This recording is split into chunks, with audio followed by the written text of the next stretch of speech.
Aventure autour du bien-être. Je suis Emmeline et cela fait plus de 15 ans que j'évolue dans le monde du bien-être et du spa. Autour du bien-être est une invitation à explorer cet univers à travers des rencontres, mes expériences et des rituels venus d'ailleurs. Bonne écoute! Bonjour à toutes et à tous et bienvenue en immersion dans les rituels de beauté marocains.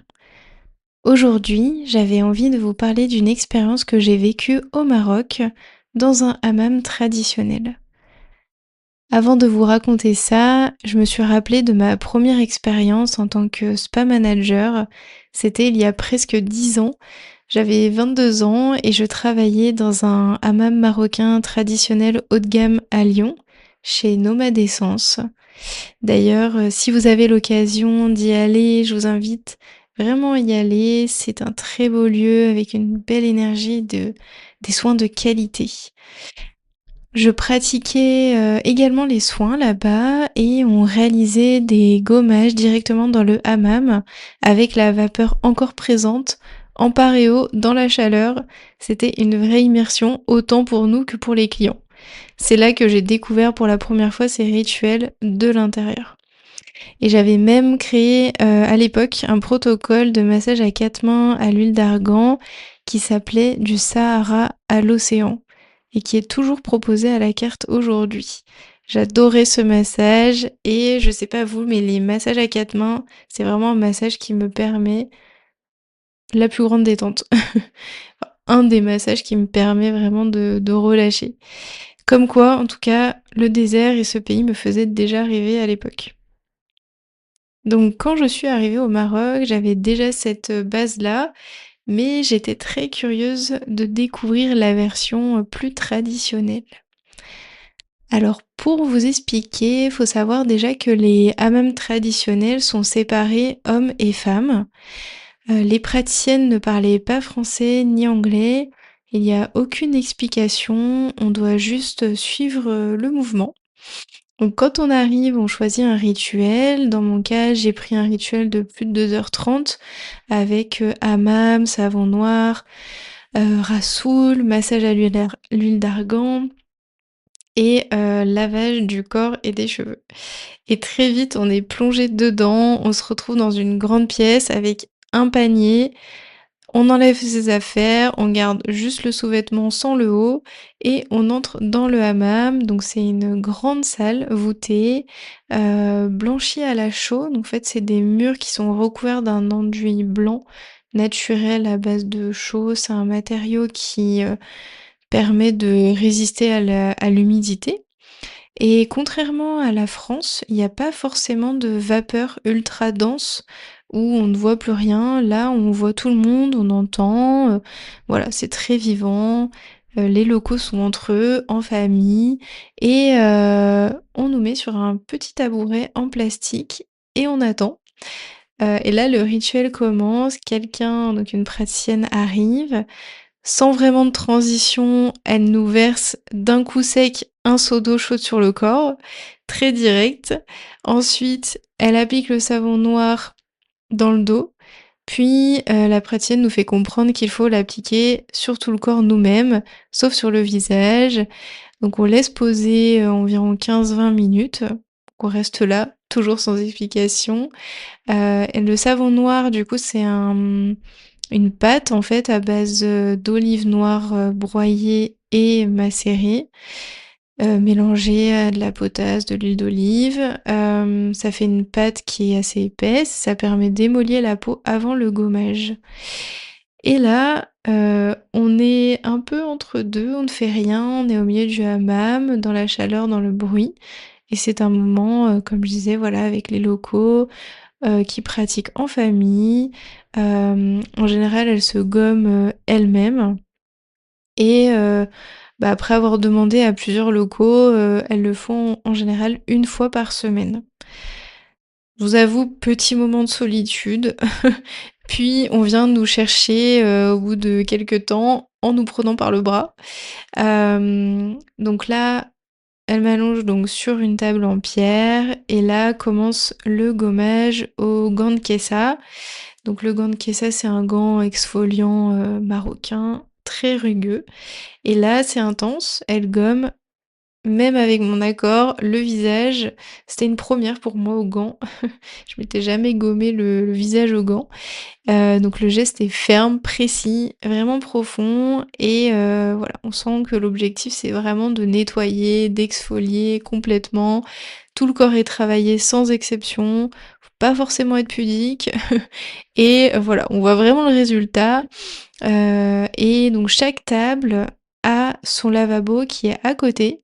Dès qu'on doit se rincer, on se relève de la table et la praticienne nous rince via le lavabo sur le tabouret avec un grand seau d'eau.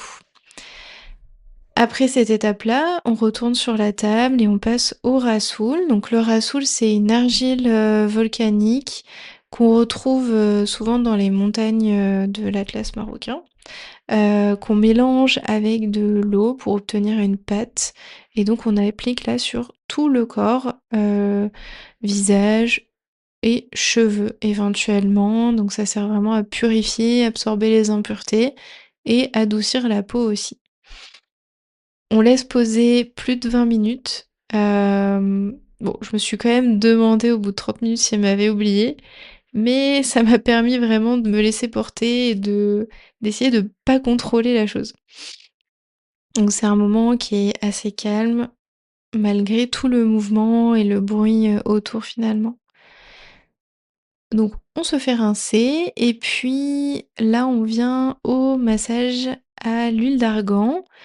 Donc elle rince la table, elle place un tapis comme un tapis de gym avec une petite serviette sous la tête pour, débuter le massage et donc commence le massage à l'huile d'argan. Donc l'huile d'argan, c'est fabriqué à partir des fruits de l'arganier.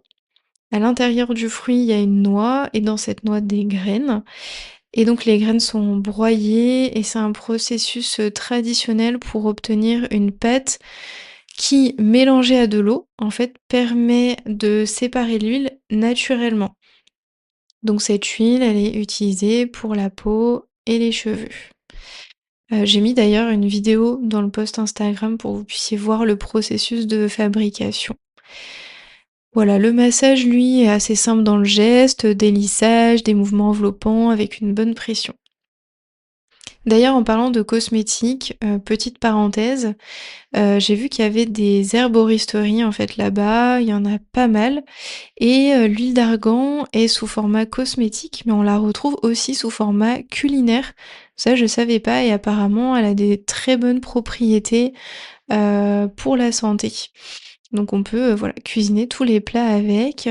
On a également donc de l'huile de pépins de figue, de Barbarie, qui est, leur anti-âge naturel, sous forme de crème ou d'huile, qu'on met sur le visage.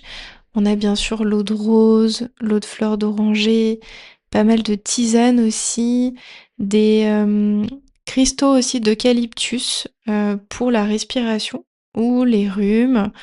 Hem et on a, ce que j'ai découvert aussi, c'était, du maquillage qui ressemble comme à un petit couvercle de tagine fait, d'argile avec du coquelicot, safran et en fait, quand on le mouille un petit peu, en fait, on peut l'appliquer, du bout des doigts, en fait, enfin avec les doigts sur les lèvres et ça fait une couleur rouge qui sert de rouge à lèvres.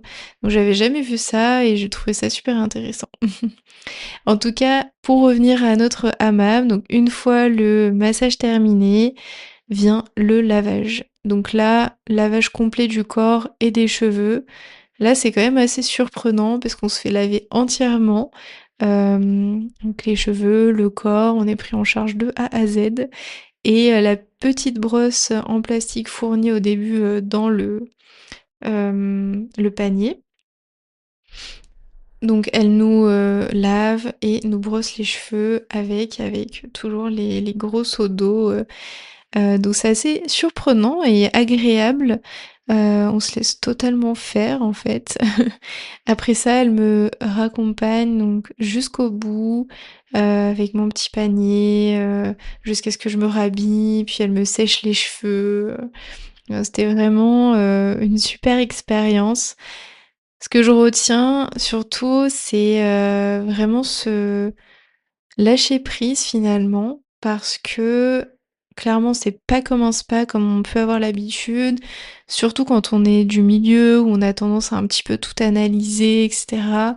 Là les gestes sont parfois un peu plus directs, on parle pas la même langue, on nous explique pas, chaque étape et du coup on est obligé de lâcher, de pas tout contrôler, de pas analyser, juste de vivre l'expérience et en fait, même si parfois ça peut paraître surprenant, il y a une vraie intention derrière, vraiment de bien faire, de nettoyer, purifier. La personne qui a pris soin de moi était d'une extrême bienveillance et même si on ne se comprenait pas, ça se ressent. Il y a des choses qui ne passent pas par les mots. Dans une expérience bien-être, l'envie de faire sincèrement du bien se ressent, fait vivre un moment inoubliable et c'est souvent ça qui reste. Et je sais pas si vous avez écouté l'épisode, sur le Japon, mais entre une expérience où tout est expliqué dans les moindres détails, vous verrez si vous l'écoutez, si vous l'avez pas écouté, entre, l'explication de tout le soin exactement, quand est-ce qu'on se lave les mains, quand est-ce qu'on se relave les mains, même durant le soin, quand est-ce qu'on va faire telle action et cetera. Et là où rien n'est expliqué finalement, alors j'avais une question, selon vous, laquelle de ces expériences vous permettrait un meilleur lâcher-prise? Parce que d'un côté, on a ce côté, du Japon, sécurité, aucun imprévu, zéro stress, on est dans la précision, dans de l'élégance et à la fois, bah, le mental reste quand même actif, on anticipe, on comprend, on reste dans une forme de contrôle et à la fois l'expérience marocaine, on est, dans une perte de repères, donc le mental il lâche, plus vite. On a, je trouve, un retour plus facile au corps parce que, bah, du coup on parle pas. Hem, le rythme est imposé aussi et en même temps on a cet effet surprise, parfois, un peu de résistance aussi et d'inconfort. Mais après quelques minutes, c'est vrai que, le mental lâche, on arrête de comprendre, on arrête d'anticiper, on se laisse faire et le lâcher prise est assez profond du coup. À voir, c'est une question, ouverte. En tout cas, j'ai beaucoup aimé le Maroc et ces expériences bien-être que je vous recommande de vivre. Et pour finir, j'ai pensé un jour à une thérapeute qui m'avait dit, avant de commencer un soin qui était assez atypique: «N'essayez pas de tout calculer, même si vous ne comprenez pas les mouvements». Et ça m'avait vraiment permis de me laisser porter. Merci de votre écoute et si l'épisode vous a plu, je vous invite à le partager, à laisser une note et un commentaire pour faire découvrir le podcast. Et pour en découvrir plus ou échanger, retrouvez-moi sur Instagram ou LinkedIn à Emmeline Serre. À très vite autour du bien-être.